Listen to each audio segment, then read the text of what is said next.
Pogled v znanost.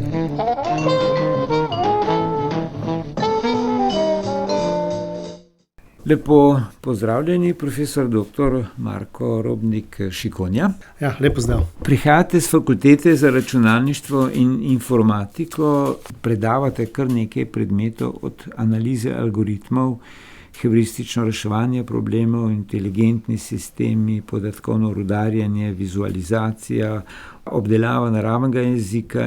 V tem pogovoru naj bi poskušala razmišljati o prvič zgodovinsko, infrastrukturno in miselno novem pojavu, predvsem pa o velikih in, jaz bi rekel, malih jezikovnih modelih umetne inteligence, ki postavlja nas ne samo pred pravno dilemo in etično, ne nazadnje tudi, ampak tudi upam, da boste na to bolj podrobno odgovorili.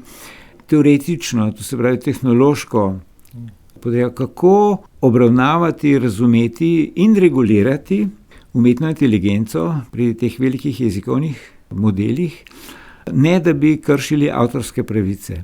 Skratka, kar precej izzivov. Se mi zdi, da smo na enem takem zgodovinsko prelomnem trenutku, kot je bil pojav tiskane knjige, ki je omogočil reprodukcijo pravzaprav misli pametnih ljudi, razširjati vsaj med tistimi, ki so takrat znali brati. Potem je pa seveda stoletja kasneje splošna šolska obveznost omogočila svetovno prevlado evropske civilizacije. Zdaj se pa stvar počasi obrača, ampak to ni najina tema današnja. Torej, pred kakšnim izzivom po vašem osebnem mišljenju se pravzaprav nahajamo? Ja, zdaj, če samo mogoče kak korak nazaj v zgodovino narediva, pač umetna inteligenca nekje, beseda sama že izhaja iz 50 let, 20. stoletja, in že takoj na začetku se je v bistvu naredil nek program, kako se bo ta umetna inteligenca razvijala. In ves čas velja, da so bili vodilni strokovnjaki zelo optimistični. Recimo že takoj v 50 letih so mislili, naravni jezik, to bomo pa mogoče 10 do 20 let rabili, pa bomo to gotovo znali sproducirati. Je trajalo kar precej dlje, vsaj 70 let, recimo, če tako rečemo. Vsi ti silni zagoni in velike obljube so tudi pripeljali vmes do kolapsov financiranja, čemu smo rekli zima umetne inteligence. No, zdaj, v tem trenutku pa ne pričakujemo zime, ker smo dejansko je ta tehnologija prinesla neke take, res temeljite spremembe, ki bodo in že spreminjajo način, kako delamo, in na ta način, da smo v bistvu bolj učinkoviti, da smo stvari lažje avtomatiziramo, ampak seveda ne brez izzivov. To pomeni ta tehnologija, predvsem to, ki ste omenili, velikih jezikovnih modelov. To so v bistvu modeli, ki modelirajo jezik, poskušajo napovedati, kaj bi bilo najverjetneje, recimo naslednja beseda, naslednji stavek in tako naprej. In to so v bistvu statistični modeli. In zaradi svoje narave so tudi zelo zmotljivi. To pomeni dejansko, lahko se zmotijo, lahko rečemo, da halucinirajo, tako da se moramo tega njihovega načina uporabe, tokrat žal mi prilagoditi. Čeprav rečemo, da se umetna inteligenca prilagaja nam, se moramo tukaj tudi mi precej prilagoditi, da jih bomo znali na nek učinkovit način uporabljati. In pa seveda, kot ste že omenili, cel kup nekih etičnih in drugih dilem sabo prinašajo. Bolj podrobno pravzaprav govoriva o tako imenovani generativni umetni inteligenci. Tako je, ja. Zdaj, generativna umetna inteligenca pomeni, da pač bomo nekaj napovedujemo, recimo kam je treba vložiti denar na borzi, ali bo pacient imel to bolezen ali ne, ampak poskušamo generirati. Generiramo slike, besedila, zvok. To pomeni, v osnovi je to vseeno nekoliko drugačen problem, kot pa ta napovedna umetna inteligenca. Zato, ker jo precej težje tudi preverjati. To pomeni, če smo pri pacientu vedeli, bolezen se je pojavila ali pa ni, pa smo na ta način uvrednotili, kako kakovostni je ta model, zdaj dobimo povzetek ali pa prevod. In to je seveda veliko težje uvrednotiti, kako kakovostno je. Ko govoriva o velikih jezikovnih modelih, ne, imamo seveda v mislih prednosti tako imenovanih številčno močnejših torej jezikov od angleščine, španščine in kitajščine, nenazadnje ruščine, ki pač imajo večjo kritično maso tudi digitalnega materiala na mreži, ki ga lahko zajamejo, a ne. Zdaj pri jezikovno, torej besedilno, če hočeva, jeziki, ki pa niso toliko prisotni na svetovnem omrežju. A je to osnoven problem ali gre še za kaj drugega? Te veliki jezikovni modeli, da jih ustvarimo, sploh te največje komercialne, ki so zdaj, recimo imajo nekaj 100 milijard parametrov in zahtevajo resnično ogromne baze besedil. V teh besedil je mogoče zadosti, da ta model zgradimo povsem iz začetka za angleščino, za kitajščino in mogoče se tukaj že kar konča. Zdaj, vsi ostali jeziki se v teh velikih jezikovnih modelih nastopajo v kombinacijah z drugimi jeziki.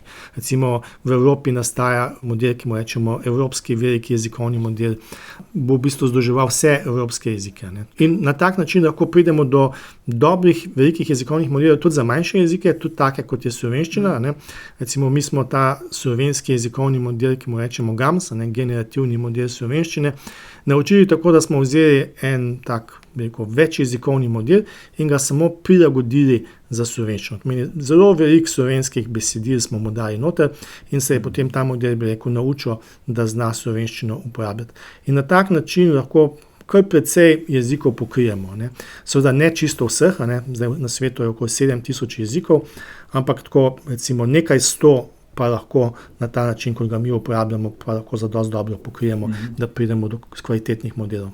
Zdaj, omenili ste GAMS-a, ki pač je nekako zajel to, kar je objavljeno, prekopirano na mrežo, ker seveda tistega, česar ni na mreži, jezikovni model ne more zajeti in obdelati in ponuditi, In tukaj naletimo na avtorske pravice.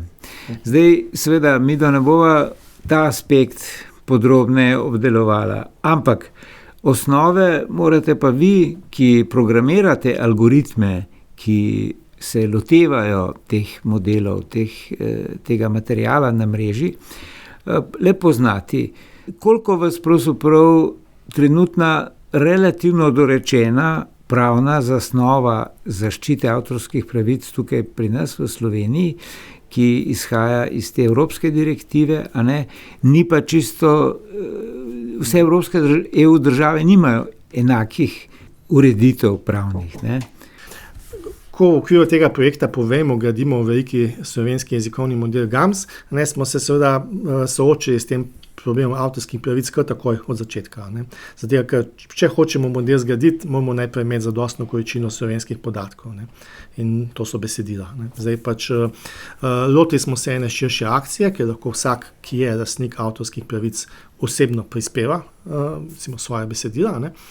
Ampak seveda največji del teh podatkov, ki pa jih smo zbrali, pa prihaja od teh velikih besedilodajalcev. To meni od Nacionalne univerzitetne knjižnice, od nekaterih založb in pač knjižnic. Zdaj, bi rekel, pač slovenska zakonodaja, kako je ta evropska direktiva prenešena v slovensko pravo, v zakon o avtorskih in sorodnih pravicah, pravzaprav pravi, da imamo dva načina, kako uporabljamo recimo podatke in besedila na spletu.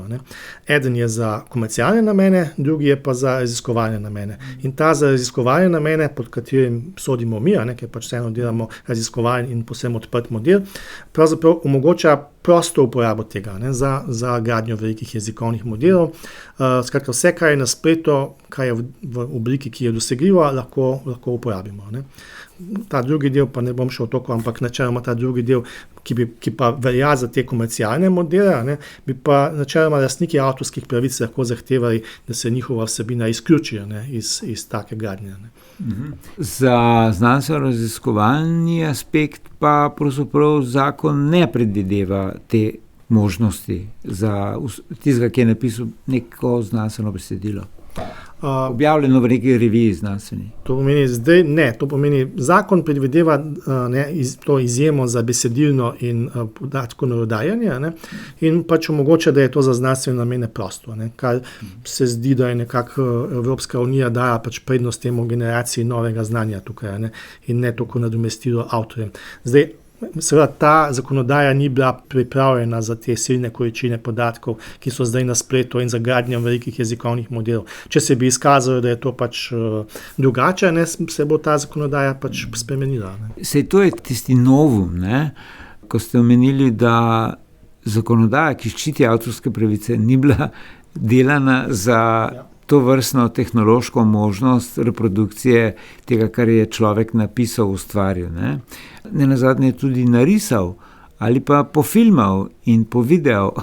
Ja, tako da vemo, da obstajajo načini za tudi ustvarjanje videoposnetkov, ki se jih sicer zaenkrat še da prepoznati, a ne zaradi pač te po animaciji izgledajočih likov, ne?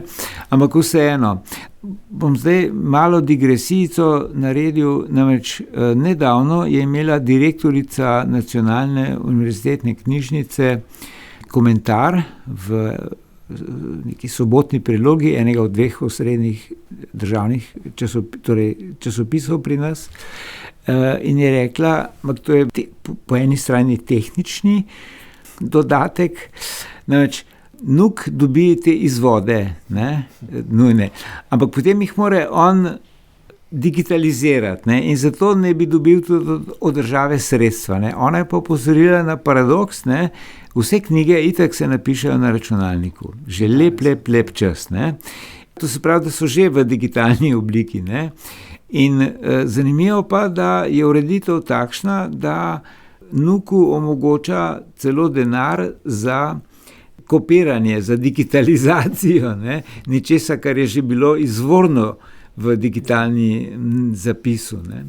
Ja, mislim, da je tu pač tako, kot je tudi že sama direktorica, ravnateljica opozorila, ne, da pač je ta zakonodaja ni šla v skladu s časom. Ne. Danes bi pač morali te stvari v digitalni obliki depozitirati. Ne. To bi bilo lažje tudi za kasnejše raziskovalne in tudi potencialno komercialne namene. Vsekakor je pa smiselno, da bi NUK tak depozitorij, ne, takih besedil imel, ne, in da bi jih omogočal tudi njihov doseg. Ali slučajno ali mogoče pravzaprav veste, ko je država, torej pač zakonodajalec, ne, pripravljal to ureditev oziroma ustrezne službe, ali so vas na fakulteti za računalništvo in informatiko ali kakšne podobne profile spraševali, kako to urediti tehnološko, namreč ker ta primer, ki sem ga dal iz komentarja direktorice NUK-a, je zelo značilen za Butale, ne? Bi jaz rekel. Ja, ta zakonodaja je že kar stara v NUK-u, ne, tako da mogoče še celo, da jaz ne bi tega vedel, ne, ampak zdaj pri novih zakonodajah je pa tako, no, včasih nas tudi kaj vprašajo, no. Ne bi pa to rekel, da je ravno stalna praksa, ne. Dobro, skratka, pravne opredelitve vedno zamujajo, ne, napram temu, kar se dogaja v realnem življenju, ne. Povrniva se k delu vaše fakultete oziroma temu, s čemer se vi imate nekaj projektov, ki se ukvarjajo s temi velikimi z aspekti velikih jezikovnih modelov. Mogoče jih povzameva na kratko. Zdaj, teh projektov je več, no, mogoče bi omenil predvsem 2. Ne. Eden je tak evropski projekt ERA-CHER, to je v bistvu zgradili smo, še bomo vzdrževali, ne, Center odličnosti za umetno inteligenco v digitalni humanistiki, ne, zato ker se nam zdi pomembno, da se ti novi ali pa umetno-inteligenčni aspekt, ki bo gotovo prežel vse znanosti, da se tudi v humanistiki uveljavi in da podpremo pač z temi svojimi, bi rekel, znanji in pač metodologijo, ki jo imamo, tudi to, bi rekel, družbene vede, humanistiko v zelo širšem smislu, ne. Tukaj mislimo narediti nekaj, kar bo pač privedlo tudi raziskovalce iz Evrope k nam, tako da bomo nekako, mislim, da so te znanosti tehnološko in infrastrukturno podhranjene, ne velja samo pri nas, ampak velja povsod po svetu, ne, tako da nekako želimo se tu pozicionirati na to področje in mu pomagati. Zdaj, drugi nacionalni projekt so pa veliki jezikovni modeli za digitalno humanistiko. Ne. To je pa zelo raziskovalen projekt, nasprotju s prejšnjim, ki je bolj infrastrukturen in pa želimo pač dejansko na nekaterih področjih, kot so, ne vem, jezikoslovje, historiografija, folkloristika, pravo in tako naprej. Želimo neke konkretne metodološke izboljšave narediti, ki bodo omogočili, da bomo podatke, predvsem besedine, pa tudi slikovne, na drugačen način gledali in bomo imeli drugačne možnosti, da jih obdelujemo, v njih najdemo vzorce, drugače razumemo in tako naprej. Zdaj, ja, mogoče še tretjega omenim, ki je pa tak res manjši, je pa v povezavi z enostavnim branjem, ne, namreč ti veliki jezikovni modeli znajo tudi besedila poenostaviti, kar je koristno za res veliko različnih namenov, za ljudje, ki so tujce, za ljudje, ki imajo neke kognitivne težave in povzetki tudi, ne, skratka, besedila, tako kot ima recimo RTV SLO, ta portal enostavno, nekaj, kar bi bilo narejeno enostavno in hitro in vsem dosegljivo. Ko so že pri humanistiki in družboslovju oziroma vašem ukvarjanju s tem, mogoče najbolj zaenkrat prepoznavna je Fran iz ZRC SAZU. A ste vi kaj sodelovali pri tem? No, če to malo komentiramo, ne, to je pač nek v bistvu digitalni slovar, ne, kaj se zdi, da je vseeno neka tehnologija, ki je zdaj že vsaj 20 let stara, ne, ali pa 30 celo. Ne. Tako da tukaj se zdi, da gre napredek kar precej počasi s Franom naprej. Ne. Bomo pa v okviru tega projekta veliki jezikovni modeli za digitalno humanistiko, tam pa sodelujemo z jezikoslovci, ne, in pač tam je eden od namenov tudi narediti elektronski slovar. To je način, ki ga danes bi rekel, večino jezikov, ki imajo neko močno tehnološko podporo, se loteva. Zakaj bi recimo v Gessu pisali mesece, če ga lahko sorazmerno kmalu dobimo in samo preverimo. Ne. Tako da ta način uporabljajo Nizozemci, uporabljajo Danci in mislim, da bi na ta način lahko prišli do naslednje verzije digitalnega slovarja bistveno prej kot pa v 15 letih, kot je trenutno v nekem načrtu tega Inštituta za slovenski jezik Frana Ramovša. Tukaj se mi zdi, da je pač treba biti pragmatičen, uporabljati tehnologijo tam, ki nam lahko pomaga, zato da bodo stvari pač učinkovito in hitro narejene. Pa se bomo še vedno imeli marsikakšno drugo znanstveno vprašanje, da se z njim ukvarjamo. Recimo, problem narečij je veliko težji in bolj zanimiv, kot pa samo te definicije recimo besed. Torej, kot rečeno, da še enkrat omenjam model GAMS, ta zadnja polemika v zadnjem mesecu, dobrem od druge polovice novembra, ko je vlada sporočila, da bo financirala za vse državljane in državljanke dostop do nekega jezikovnega modela in ne bi bil pa to nek zakupljen software in eni so očitali, zakaj se ne uporablja dosežkov tukajšnjih raziskovalcev, torej vaših kolegov in vas osebno. Zdaj, kaj pravzaprav to pomeni, kakšno je vaš komentar teh polemik? Ja. Mislim, ta svet teh velikih jezikovnih modelov je kar obširen. Po eni strani imamo te komercialne modele, ki so, kot sem rekel, stotine milijard parametrov in res resnično ogromne ekipe jih gradijo, pripravljajo podatke, čistijo in seveda tudi ponujajo potem različne vrste teh modelov. Na drugi strani so pa odprti modeli, tako kot je GAMS, ki so pa kot 100 do 1000-krat manjši, v tem splošnem pogovornem, bi rekel, niso konkurenčni tem največjim modelom, jih pa lahko uspešno prilagodimo za posamezne naloge, kot je v slovenščini recimo popravljanje jezikovnih napak ali pa povzemanja. Niso pa v tem splošnem pogovoru konkurenčni, tako da prosto je tukaj za oboje. Nek model GAMS, ki ga mi gradimo, rekel, dokaj majhna ekipa, 10 ljudi, pač ne more biti konkurenčen v čisto vseh nalogah nekim tem največjim modelom. In gotovo bomo mi kot posamezniki, kot raziskovalci tudi in tudi slovensko gospodarstvo bo posegalo po teh pač trenutno najboljših modelih, zato da bomo konkurenčni. Zdaj, če bomo to dobili zastojno, pa če bo se na ta način zavest o tem razširila, pa če bo širša javnost tudi izobraževana, kako to bolj učinkovito uporabljati, je to lahko neka korist. Zdaj, po drugi strani pa bi seveda bilo koristno predvsem tam, ker so pa ti podatki res morajo biti zaščiteni, ne smejo z našega računalnika, recimo v sodstvu, v medicini in tako naprej, da pa te slovenske modele prilagodimo za take naloge. In se zdi, da se do neke mere to tudi dogaja.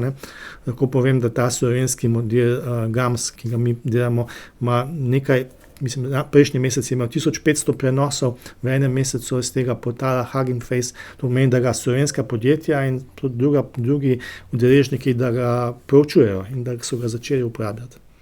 In kje po vašem vedenju in mišljenju je tu kitajski DeepSeek, ki je v začetku leta povzročil evforijo, predvsem zaradi tega, ker je odprtokode, ne?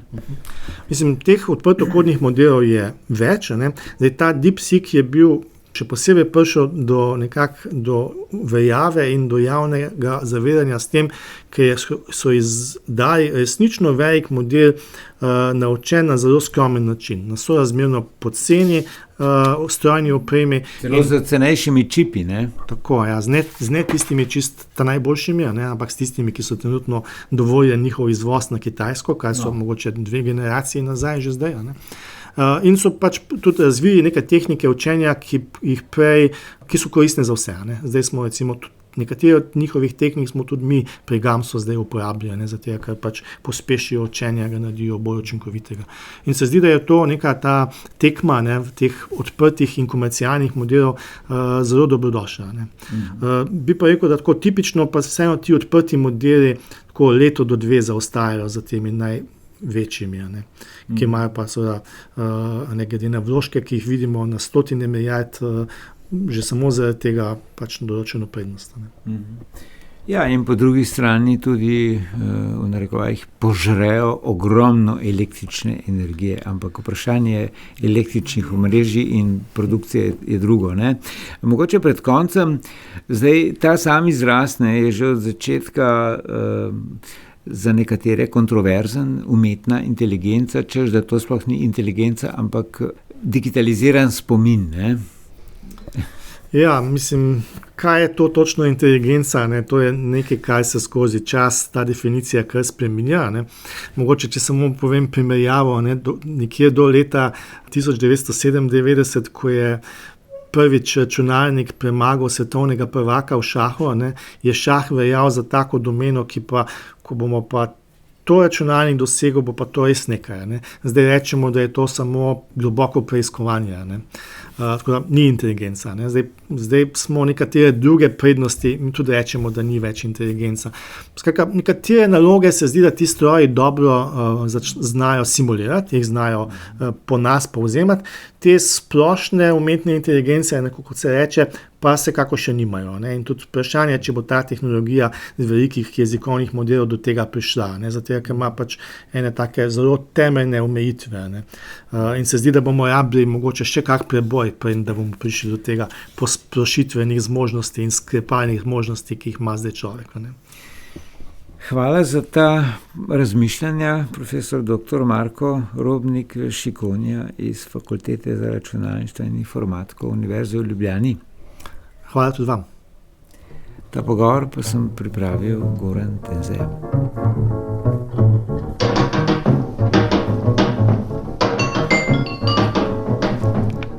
Pogled v znanost.